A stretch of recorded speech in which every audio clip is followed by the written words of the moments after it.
زندگی آخر رلا ہی دیتی ہے، پھر چاہے ہم اپنے ماں باپ کے کتنے ہی لاڈلے کیوں نہ ہوں۔ ڈو یو تھنک کہ زندگی واقعی اتنی مشکل ہے؟ بالکل، اصل میں دنیا کی سب سے جو غیر یقینی چیز ہے نا وہ زندگی ہے، اور سب سے یقینی چیز موت ہے۔ تو زندگی میں نا وہ ارادے ٹوٹتے ہیں اور آہستہ آہستہ غم آتے ہیں، اور آپ کو پتہ چلتا ہے کہ ٹھہرنا مشکل ہی ہے، لیکن جو اللہ کے ساتھ رجوع کر لیتے ہیں ان کو یہ بات سمجھ لگتی ہے کہ جانا تو ہم نے ہے، لیکن جانے سے پہلے کچھ کام تو کرنے ہیں نا۔ تو وہ جو کام میں مصروف عمل، ابھی ہم بات کر رہے تھے کہ جو اللہ کے کام کر رہا ہے، جو مصروف ہے، تو پھر وہ ان چیزوں کو اپنے اوپر، اس غم کو اپنے اوپر حاوی نہیں ہونے دیتا۔ حضرت واصف رحمۃ اللہ ایک شعر پڑھا کرتے تھے کہ غم بھی گزشتنی ہے، خوشی بھی گزشتنی، کر غم کو اختیار کے گزرے تو غم نہ ہو۔ تو یعنی کہ غم کو قبول کرنا ہے، اس کو ریڈ کرنا ہے، اور اس میں نا بڑا لیسن ہے۔ صحیح بات۔ تو یہ اللہ تعالیٰ ہماری برداشت، سب سے بڑی قوت برداشت ہے۔ بالکل صحیح۔ تو ہماری یہ برداشت بڑھانے کے لیے اللہ تعالیٰ غم بھیجتا ہے، صحیح۔ اور آہستہ آہستہ صبر کے ذریعے، نماز کے ذریعے انسان جو ہے نا اس مشکل سے نکل آتا ہے، کیونکہ اللہ کا وعدہ ہے کہ ہر سختی کے ساتھ آسانی ہے۔ تو سختی کے بعد آسانی ہے، اور اکثر لوگ جو نا امید ہو جاتے ہیں نا، تو اللہ کی رحمت سے نا امید ہونا اصل میں اپنے مستقبل سے نا امید ہونا ہے۔ ایک آڈیو میں وہ بیان کر رہے تھے حضرت، تو انہوں نے کہا کہ پورا سرنڈر کرنا ہے۔ تو جواب آیا کہ حضرت اتنی کمزور صلاحیتوں کے ساتھ پورا سرنڈر کیسے کرو؟ تو انہوں نے کہا کہ تم پورا سرنڈر کرو، تمہاری صلاحیتیں بھی پوری ہو جائیں گی۔ سبحان اللہ۔ تو یہ ہے کہ جب آپ پورا سرنڈر کرتے ہو نا، یہ جو اپنی کارسازی نکالو گے تو کارساز کی کارسازی سمجھ آئے گی نا۔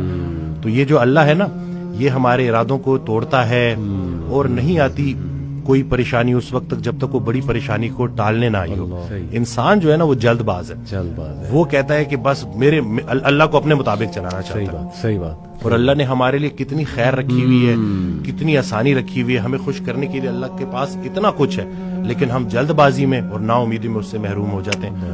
اور شیطان جو ہے نا وہ ہماری رگوں میں خون کی طرح دوڑتا ہے۔ صحیح۔ تو اس کا طریقہ واردات ہے ہی یہ وسوسہ دینا۔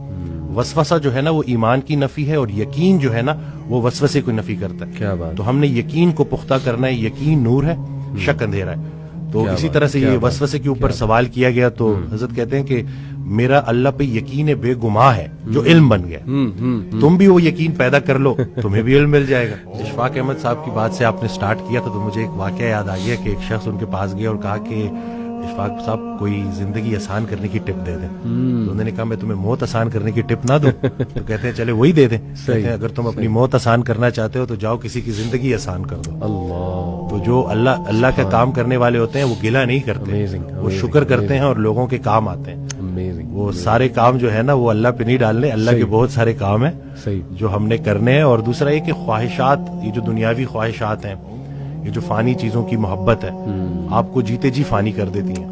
اور یہ جتنا کچھ بھی ہے نا، وہ ایک شعر ہے کہ تیرے سوا کروں پسند کیا تیری کائنات میں، دونوں جہاں کی نعمتیں قیمت بندگی نہیں۔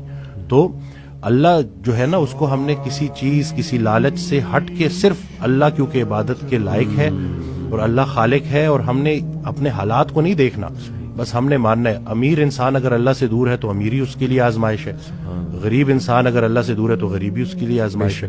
بلکہ وہ ایک آڈیو میں ارشاد فرماتے ہیں کہ جو غریب ہے نا وہ بھی غنی ہو سکتا ہے، وہ غریب غنی ہے جس کی امیر کے مال پہ نظر نہیں۔ تو اب وہ دیکھیں نا کہ کتنا آسان ہے ہمارے لیے نا، لیکن یہی ہے کہ اس کو پریکٹس کرنا۔ اور پھر یہی ہے کہ جو کامیابی کا ہم نے جو ایک معیار رکھ دیا ہے وہ صرف یہی ہے کہ بینک بیلنس اور یہی سب کچھ۔